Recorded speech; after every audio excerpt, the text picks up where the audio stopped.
अपने मिनिस्टर्स को जो कल भर्ती होंगे क्लियरली एक मैसेज दिया है कि जो गलती आईपीएफटी ने किया बीजेपी के पहले सरकार में कि मंत्री बनने के बाद चुप बैठ गए।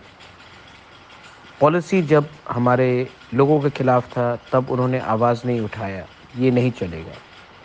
एक फ़र्क तो है, एनसी देव वर्मा आईपीएफटी के प्रेसिडेंट थे, वो मिनिस्टर बने, और मेवार कुमार जमातिया जनरल सेक्रेटरी थे, वो मंत्री बने। जिस दिन पार्टी का प्रेसिडेंट और जनरल सेक्रेटरी ही मंत्री बन जाता है तो मंत्री पद ज़्यादा बड़ा हो जाता है और पार्टी छोटा हो जाता है। मैं बीजेपी की सरकार में नहीं ज्वाइन करूँगा।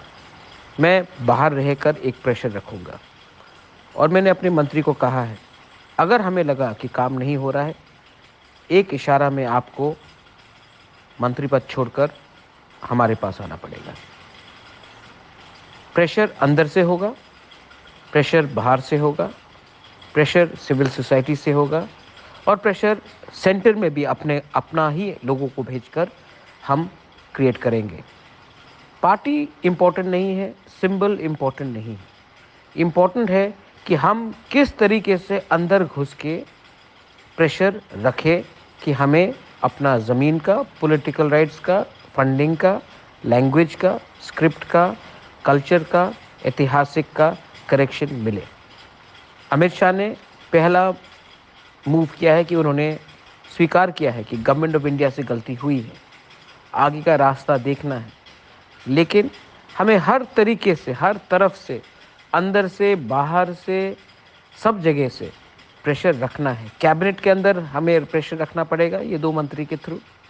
आज पहली बार है कि 11 मंत्री में 5 तिपरासा होगा।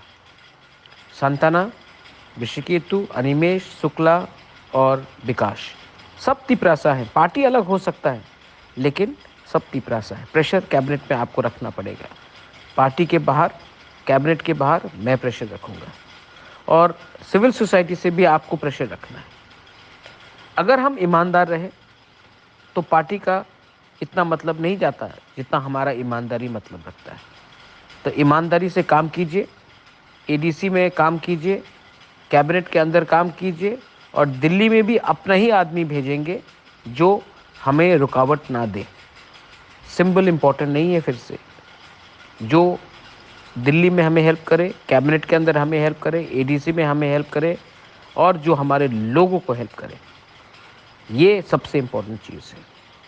बहुत लोग उल्टा सीधा बोलेंगे लेकिन नहीं, समय को देखकर इंडिया में आज पक्का हो गया है कि यही सरकार आएगी।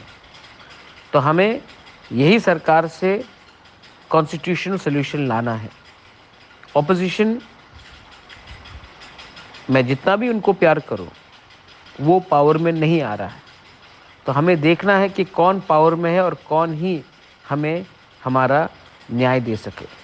इसके लिए दिमाग से सोचकर हमने ये कदम उठाया है और अगर हमें लगा कि ये कुछ नहीं हो रहा है, सरकार कुछ नहीं कर रही है, तो हमें बिना डर कर कदम वापस भी लेना पड़ेगा। This is my message to all.